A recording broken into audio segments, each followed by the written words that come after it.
We've been in denial about inflation for far too long, in my view. Before we start talking about what governments can do about inflation, let's be clear about what governments have been doing to cause it. If you listen to Joe Biden, you'd think that inflation had been visited upon us by forces beyond our control. Take a look. I understand inflation is a real challenge to American families. Today's inflation report confirmed what Americans already know. Putin's price hike is hitting America hard. Putin's price hike is hitting Americans hard? Not exactly, Mr. President.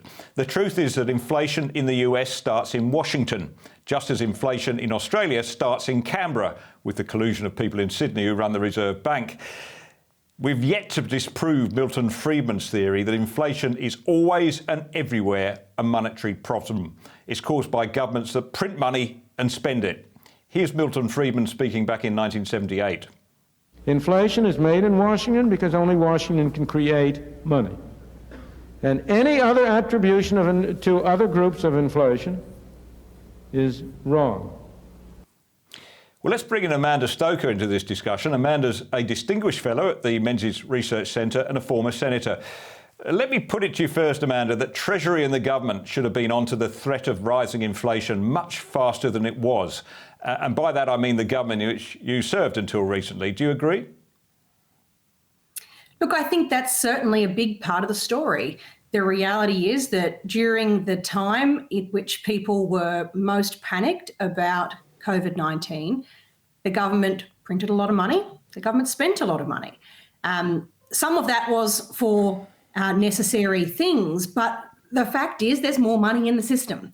That has consequences, and in many ways the experience we're having now isn't just about international conflict and it's not just about supply chains, it's also the hangover from that period of government decisions. Well, we are where we are, of course, and the Reserve Bank is acting swiftly, if belatedly, to tighten money supply by lifting the overnight lending rate. The Albanese government, however, seems to be in denial. It's sticking to its policy settings that only make things worse, starting with its energy policy, as I argued at the top of the show. Labour's 43% emissions target for 2030 is already driving energy prices higher, and things will only get worse, I suspect. What does this mean for the cost of living? Well, it means some really serious and difficult times for families and for people who are already struggling with making ends meet. The first principle of a government should be, first do no harm, think like a doctor.